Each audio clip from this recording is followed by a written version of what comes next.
সংসারে টাকা কামায় কে? বাবা। একটু জোরে বলেন না। তো অনেকের তো ছোট অবস্থায় বাবা মারা গেছে, অনেকের তো ছোট অবস্থায়, আপনাদের এখানে যায় নাই? আমরা জানি কামানেওয়ালা বাবা হয়, তো বাবা তো মারা গেছে, ছোট বাচ্চা কই?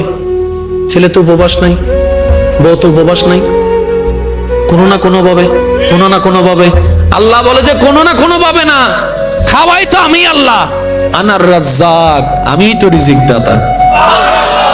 ও বান্দা, তুই খাওয়া নিয়ে এত টেনশন করস কেন? তুই যখন মায়ের পেটে ছিলি আমি রবি তো তোরে খাওয়াইছি।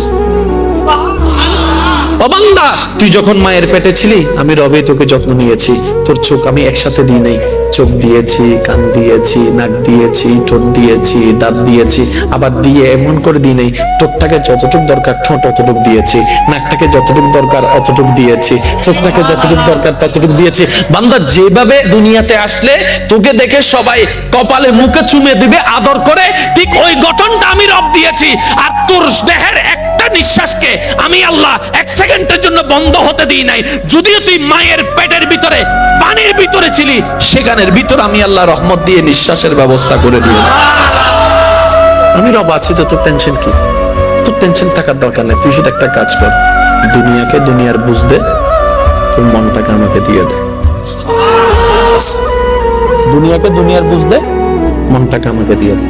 এবার বলেন, ডেইলি কয় ঘন্টা? 24 ঘন্টা। 24 ঘন্টায় কয় ওয়াক্ত নামাজ? 5 ওয়াক্ত। ফজরের নামাজ কয় রাকাত? 4 রাকাত। এই 4 রাকাত পড়তে বেশি থেকে বেশি কয় মিনিট লাগবে? 10 মিনিট। আপনি যদি 5 ওয়াক্ত নামাজের হিসাব ধরেন, ধরলাম 2 ঘন্টা। কয় ঘন্টা? তাহলে 24 ঘন্টা থেকে আমরা যদি 2 ঘন্টা মাইনাস দিই, বাকি থাকে কয় ঘন্টা? 22 ঘন্টা। এবার 22 ঘন্টার ভিতরে আমাদের ঘুম কয় ঘন্টা? 6 ঘন্টা, 7 ঘন্টা, 8 ঘন্টা, যে কোনো ধরেন না। এবার আল্লাহ যদি বলতেন 24 ঘন্টা আমার ইবাদত কর, সংসার চালাইতাম কেমনে? ইনকাম করতাম কেমনে? চাকরি করতাম কেমনে? বসরে বুঝ দিতাম কেমনে? ব্যবসা করতাম কেমনে? ক্রেতার সাথে কথা বলতাম কেমনে? জিনিস কিনতাম কিভাবে?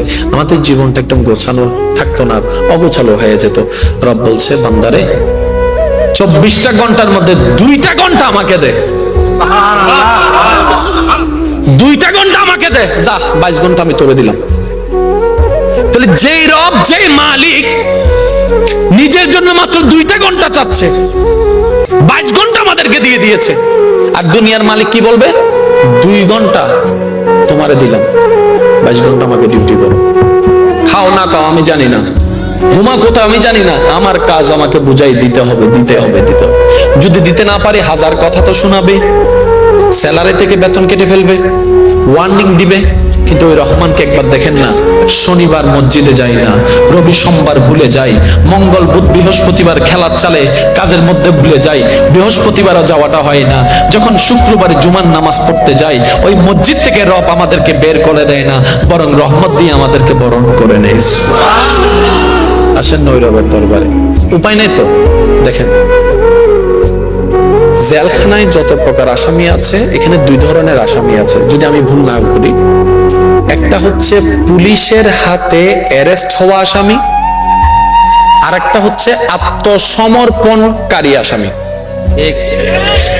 2 ধরনের আসামি আছে। একটা হচ্ছে পুলিশ অ্যারেস্ট করে নিয়ে গেছে, আর একটা হচ্ছে যে আসামি নিজে থেকে ভুল বুঝতে পারে, আত্মসমর্পণ করেছে। আমি আপনাদের কাছে একটা প্রশ্ন করি, দুজনেই অপরাধী, সাজা কাটটা বেশি হবে? আপনারা বলেন না। যে পুলিশের হাতে গ্রেফতার হয়েছে, পুলিশ যাকে কষ্ট করে ধরে নিয়েছে, তারই সাজা বেশি হবে। সাজা কার কম হবে? যে নিজের থেকে আত্মসমর্পণ করেছে। ঠিক আছে? ঠিক এই বিষয়টাও এখানে এরকম। আল্লাহ পাক বলে, হে আমার বান্দা, আজরাইল এসে তোমাকে অ্যারেস্ট করে আমার কাছে নিয়ে আসার আগে তওবার মাধ্যমে তুমি আত্মসমর্পণ করে আমার কাছে যদি চলে আসো, ইন্নাল্লাহা ইয়াগফিরুয যুনুবা জামিয়া, দুনিয়ার আদালতে তো তোমাকে কিছুটা হলো আযাব দিবে, সাজা দিবে।